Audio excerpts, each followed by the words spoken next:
There is a mistake most people make that slowly destroys their power, and they don't even realize it is happening.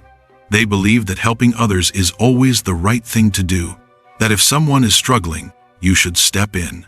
That saving people makes you strong, respected, and valued. But history, and thinkers like Niccolò Machiavelli, teach the opposite. Sometimes, the moment you decide to save someone is the moment you begin to lose control. Because not everyone you help becomes grateful. Some become dependent, some become entitled, and some become your biggest problem.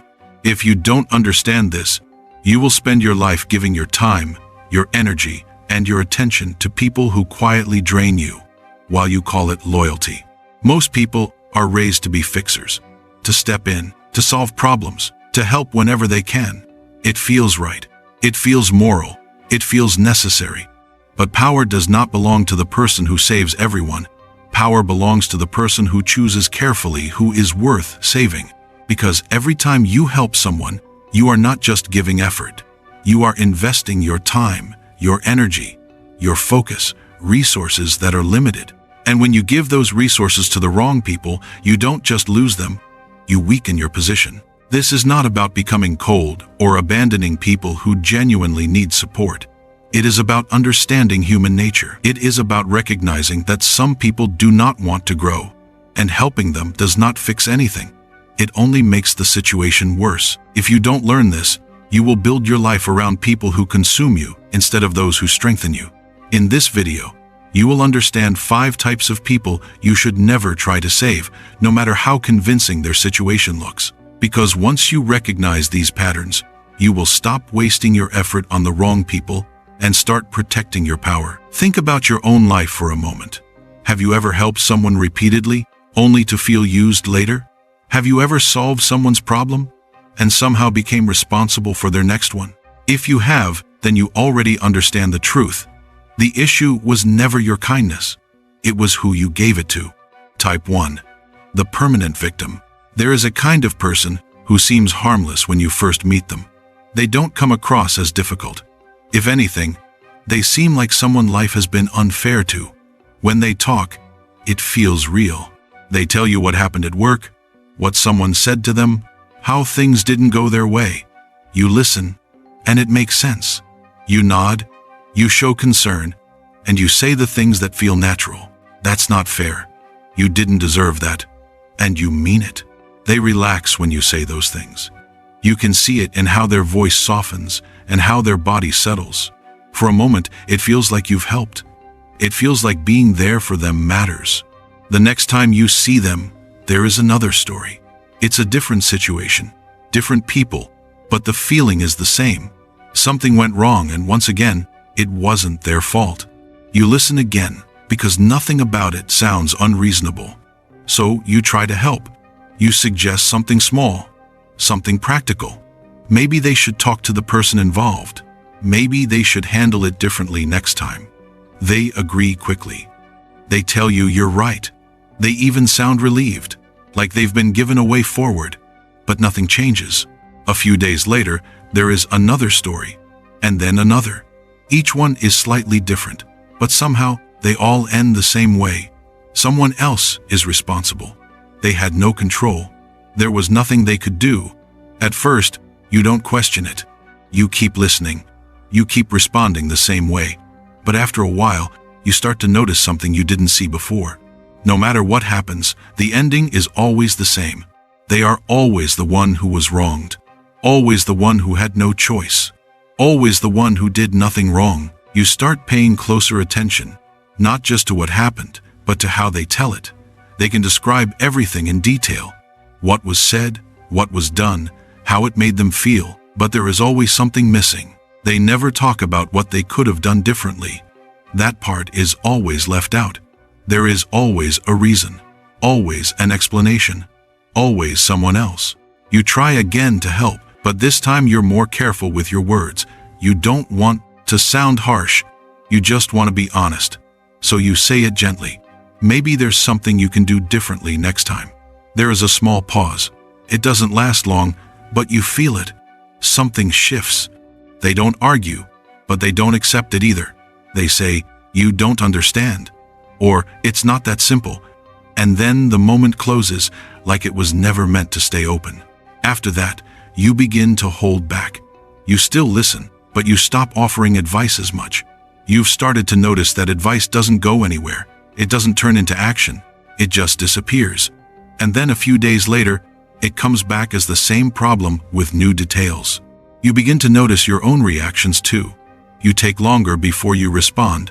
Sometimes you look away for a moment before answering. Sometimes you don't know what to say, not because you don't understand, but because you already know how the conversation will end. Over time, it becomes tiring. Not because of the problems themselves, but because nothing moves. You're there, you're listening, you're trying, but everything stays exactly where it is. It feels like you're putting effort into something that doesn't respond. Then one day, you try again, just once more. You say something a little more direct, not aggressive, not critical, just honest. Maybe you're allowing some of this to happen. This time, the pause is longer. They look at you differently. Not angry, but closed. Like something just shut quietly. They change the subject, or they laugh it off, or they move the conversation away from themselves. And just like that, the moment is gone. After that, something between you changes. They still talk to you, but it doesn't feel the same. There's a slight distance now, a tension that wasn't there before. It's subtle, but you can feel it.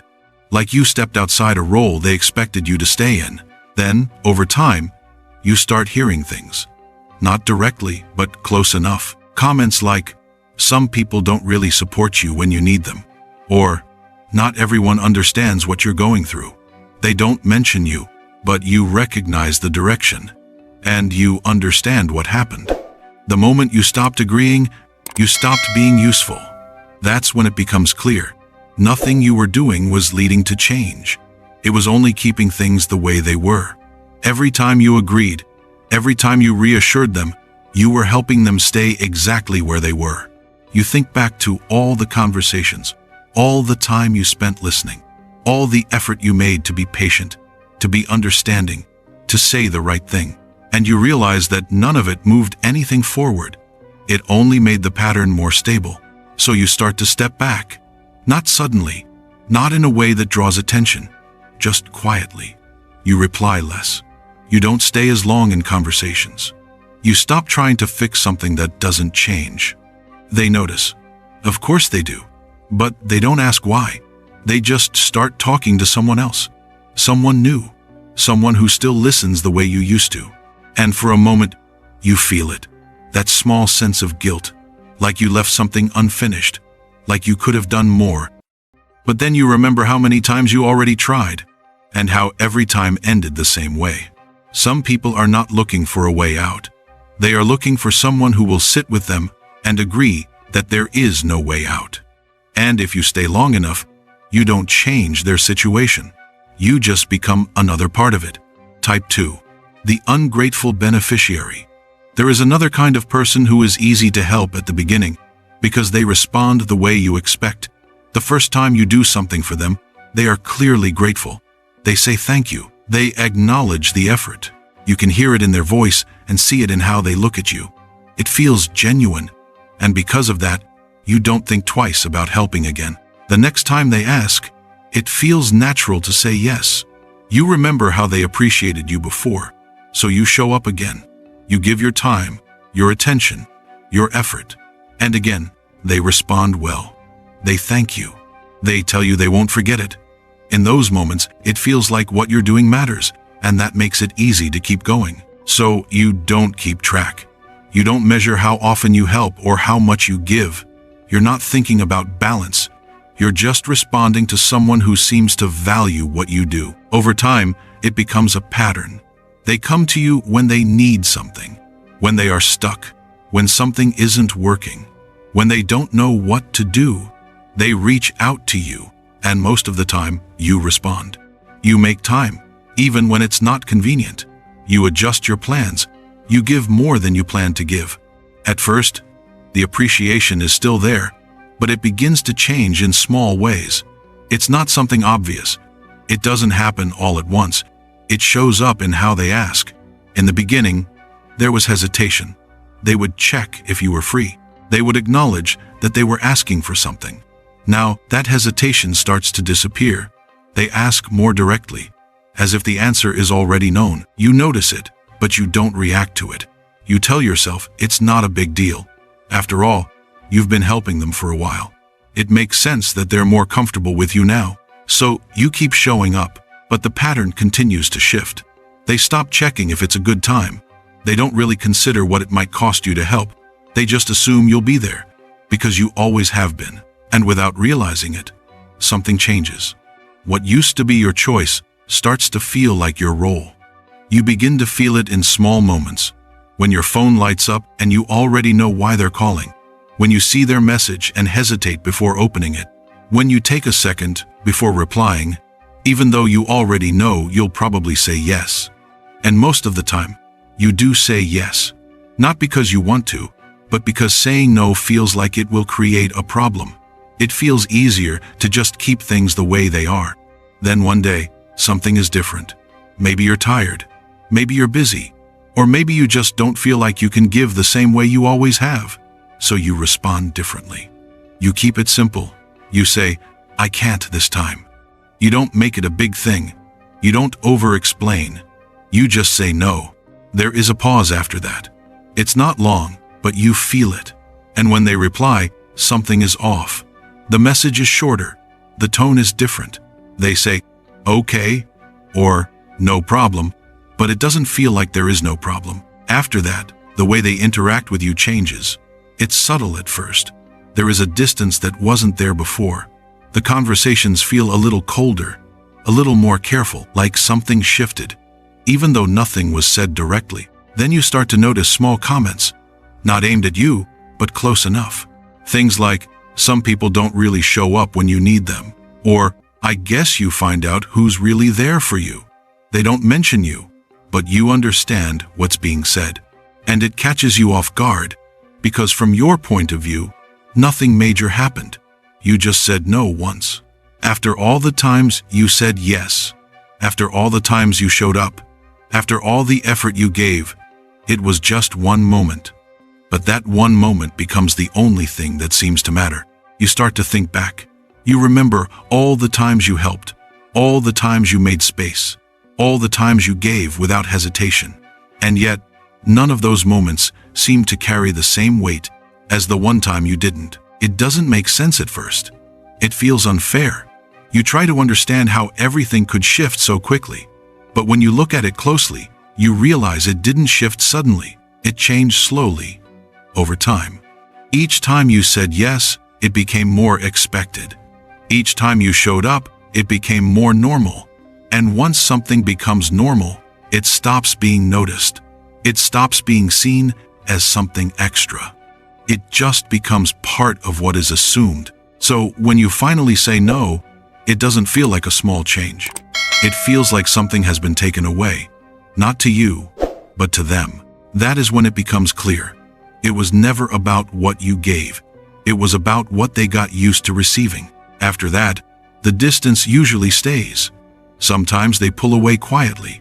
Sometimes they only reach out again when they need something.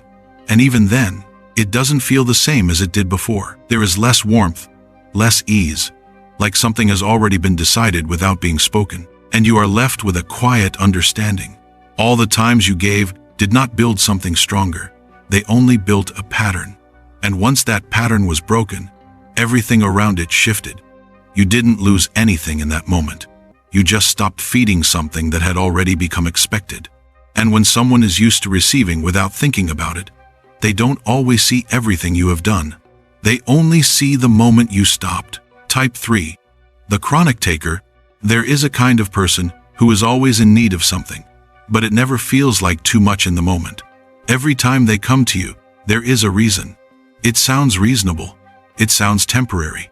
They just need a little help, a bit of your time, your attention, your input. It never feels like a big request, so you don't hesitate. You just help. The first few times, it feels completely normal. You are not expecting anything back. You are not keeping count. You are just responding to someone who needs something. When they thank you, even if it's brief, it feels enough. There is no reason to question it. Then it continues. Another request comes, and again, there is a reason for it. Something came up. Something didn't go as planned. Something needs to be handled quickly. And again, you step in. Each situation, on its own, makes sense. There is nothing that feels excessive, nothing that clearly crosses a line. At first, it feels like timing, like they are just going through a period where they need more support. You assume it will pass. You assume things will settle, and the balance will return on its own. But it doesn't. You begin to notice that they reach out when something is wrong, when they need help, when they need support. But when things are fine, when there is nothing to fix, you don't really hear from them. The connection only seems to appear when there is something to take. You don't react to it immediately. It's not obvious enough to confront. Each individual moment still feels small, still feels reasonable. But over time, a pattern starts to form, and you can feel it even if you can't fully explain it. You are always the one giving. You start to think about the last time they showed up for you in the same way. Not just small talk or casual interaction, but real effort, real presence. And it takes longer than it should to remember anything. Not because they refused, but because the situation never seems to reverse. You try to ignore it, because there is no single moment you can point to and say something is wrong, but the feeling stays. It shows up when you see their name on your phone and already know what the message will be about. It shows up in the brief pause before you open it, even though you already know you will probably respond. You begin to slow down, just slightly. You don't reply as quickly. You let a message sit for a while, and almost immediately, you notice the reaction. They follow up. Another message. Another call. The urgency is still there, unchanged. For them, nothing has shifted. Then, one day, you don't respond the same way. You don't say yes right away. You don't rearrange your time instantly. And in that moment, you feel something change. Not openly, not in a way that leads to conflict, but in the tone. In the way they respond, it becomes tighter, less relaxed, like something is no longer working the way it used to. That is when you see it clearly. They are not used to resistance, because there never was any. The pattern did not continue because they forced it. It continued because it was easy. Every time you made space, the pattern held. Every time you said yes, it continued. There was nothing to interrupt it, so it never had a reason to change. The imbalance did not appear all at once. It built slowly, in small moments that never seemed important on their own. And by the time you notice it, it has already been there for a long time. You were not just helping. You were maintaining something that never needed to adjust. And as long as you keep responding the same way, there is no reason for it to ever become balanced. Type 4. The self-destructive person. There is another kind of person who is much harder to step away from, because with them, you can clearly see what is possible. You can see who they could be if things were different. They are not unaware. They understand what is wrong. They can explain it. Sometimes, they even take steps to change it. And when they do, it feels real. You see them try. You see them make decisions that move them forward. For a while, they follow through. They do the things they said they would do. And in those moments, it feels like something is finally shifting. So you stay close. You support them. You encourage them. You give your time and your attention because it feels like it matters. It feels like this time, it might hold. For a while, it does. Things improve. They stay consistent. They seem focused.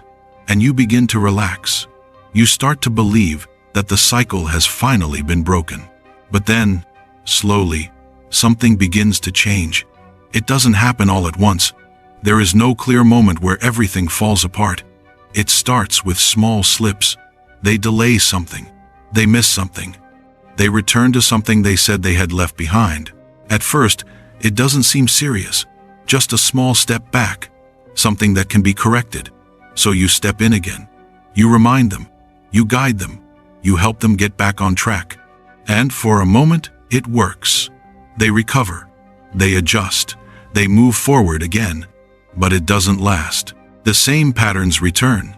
Not always in exactly the same way, but close enough that you recognize it.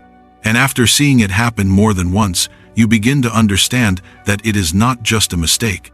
It is a cycle. Progress, then retreat. Effort, then collapse. Movement, then return. And each time, you find yourself in the same position, trying to help them move forward again. You begin to feel it in your own reactions. You become more watchful.